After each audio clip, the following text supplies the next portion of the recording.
Olá, pessoas! Eu sou Natasha Henneman, este é o Redemunhando, sejam bem-vindos. Hoje é dia de comentar com vocês as minhas leituras finalizadas no mês de novembro de 2024. Eu vou mostrar estes 4 livros: Infelizes à Sua Maneira, Para Onde Vão os Guarda-Chuvas, O Princípio Responsabilidade e Jaci, Já Terei. O livro Infelizes à Sua Maneira foi escrito pelo Lucas Verzola e publicado pela editora Incompleta. Veio com um postal. Esse é um lançamento do Lucas. O Lucas foi meu colega na faculdade de História e depois enveredou aí pela área da ficção. Ele agora é escritor. E esse livro começou como uma newsletter que ele enviava pra gente pelo e-mail, sempre com uma fotografia do álbum de família dele e uma crônica que ele tinha montado em cima dessa fotografia. Então, é um livro muito lindo, ó, em formato como se fosse de caderninho, que a editora Incompleta montou. E as crônicas são bem interessantes, assim. No pós-fácil, que é do Felipe Charbel, ele usa uma metáfora que é a da fotografia e do seu negativo. É como se os textos fossem o negativo dessas fotografias. Eu gostei muito, muito mesmo de 2 delas. Uma chamada Recenseamento, que é dessa foto aqui, de crianças na escola, onde ele vai colocando em números o que essas crianças se tornaram no futuro. E eu gostei muito dessa também, chamada Uma Ideia Genial, que mostra um piquenique em família, mas vai falar um pouco sobre a obrigação feminina de preparar esse piquenique, sendo que é um dia que as mulheres deveriam ser homenageadas, porque é um piquenique de Dia das Mães. Então, é tudo muito sagaz na escrita do Lucas. Eu adorei. É o primeiro livro dele que eu leio completo, assim. Eu já li os textos, as crônicas mandadas por e-mail. O pós-fácil do Felipe Charbel foi impresso como se fosse numa carta dele conversando com o Lucas e vem nesse bolsinho aqui no final do livro. Então, a editora Incompleta arrasou na edição. E o Para Onde Vão os Guarda-Chuvas é um livro do Afonso Cruz. Essa edição que eu tenho é uma edição portuguesa, publicada pela Companhia das Letras, mas no Brasil esse livro está sendo publicado com uma capa diferente pela editora Dublinense. Essa minha edição tem 590 páginas, é um livro bem grandão, mas muito fluido de ler. O Afonso Cruz é um autor português que tem ganhado meu coração, assim. Eu gosto muito da escrita dele e eu gosto muito das premissas que ele escolhe para os livros dele. Ele também escreveu aquele Vamos Comprar um Poeta, que é um livro que eu acho fantástico. E nesse aqui, eu diria que é um livro de personagens. Os personagens são pérolas nesse livro. Basicamente, ele se passa num, entre aspas, Oriente fabulado. A gente não sabe muito bem qual país esse livro está se passando.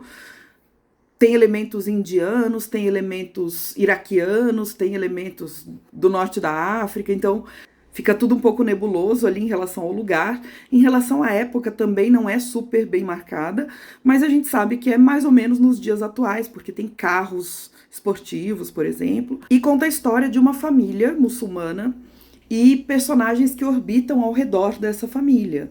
Um general que é bem malvado, bem questionável, um mulá, que é um líder religioso ali dos muçulmanos, um hindu, que vai também entrar na história dessa família. Um dos nossos protagonistas, que é o pai de família, é um homem rico, ele é dono de uma fábrica de tapetes, mas ele deseja ser invisível, assim, então ele gosta de caminhar pela rua, olhando para baixo, sendo muito discreto para ninguém olhar para ele.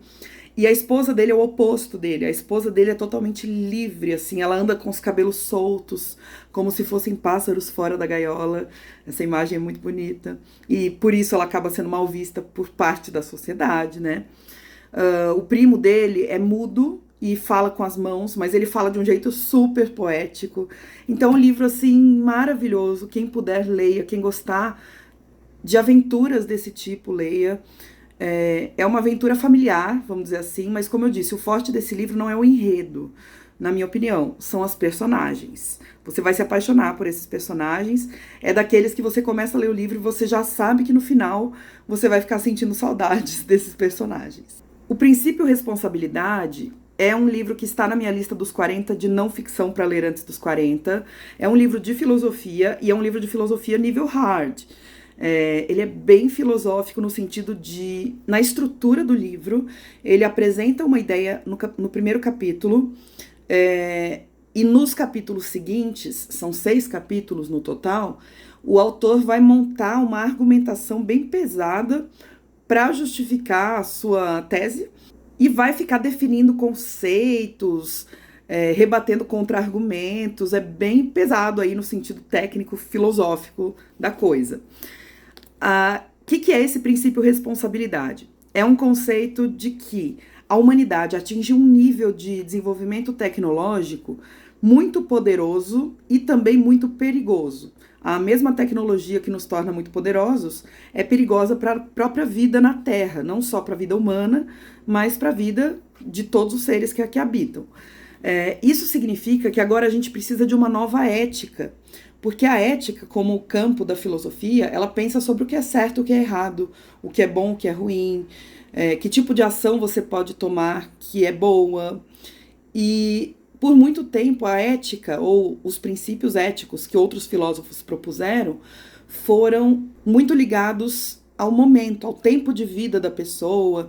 Então a ação que você toma, você não pensa para um longo prazo.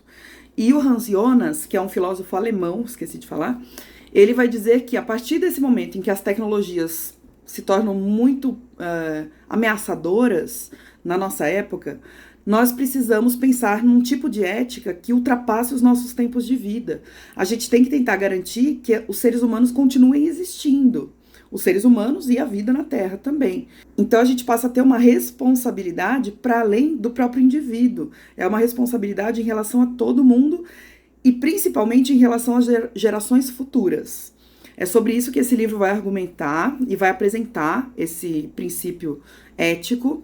Eu gostei muito do primeiro capítulo, que fala sobre as éticas mais antigas e apresenta mesmo o conceito do princípio responsabilidade. E os outros capítulos, como eu disse, eles são bem mais áridos, bem mais difíceis da gente ler detalhadamente. E eu confesso que eu li meio por cima, assim, foram capítulos que eu passei os olhos no texto, mas não foi ainda uma leitura aprofundada. Eu estou considerando essa uma primeira leitura do livro, uma leitura inspecional, por assim dizer. E o outro que eu li no mês de novembro foi Jaci Jaterê, de Geni Nunes, com ilustrações de Miguela Moura, pela editora Harper Kids. A autora e a ilustradora são mulheres indígenas, guaranis, que nasceram no Mato Grosso do Sul. A Geni Nunes recentemente tem lançado livros de poesia e ela é psicóloga também. Ela lançou um livro bem interessante sobre monogamia e não monogamia. Eu já tenho aqui em casa, mas ainda não li. E esse livro infantil eu adquiri quando a autora esteve aqui em São José dos Campos, fazendo um evento chamado Flim. Ela autografou para mim. E é um livro infantil com ilustrações grandes de página inteira, que conta sobre a história desse personagem que os indígenas chamam de encantado. Encantado é um ser, talvez um pouco espiritual, um pouco místico. Eu não sei definir direito, desculpa. Mas só para vocês terem uma ideia mais ou menos do que é um encantado, né? Que é o Jaci Jaterê. E que, junto com culturas negras, deu origem ao Saci Pererê. Teve esse sincretismo, também não sei se eu posso dizer que foi exatamente um sincretismo, mas é mais ou menos isso. E vai contando a história desse encantado, juntamente com essa tradição importante, dando destaque para essa tradição importante que é a contação de histórias, né? A história oral, a memória que é contada de geração em geração entre os povos indígenas e entre os guaranis especificamente. Então é um livro muito bacana para quem é criança, tem essas ilustrações coloridas, bonitas, que ajudam a criança a entrar na história e a conhecerem melhor a cultura dos povos guaranis, por exemplo. E é isso, gente. Essas foram as minhas leituras de novembro. Agradeço por terem assistido e por deixarem um like, um comentário, que eu vou responder para vocês. A gente vai papeando por aí, tá? Um beijão, até o próximo.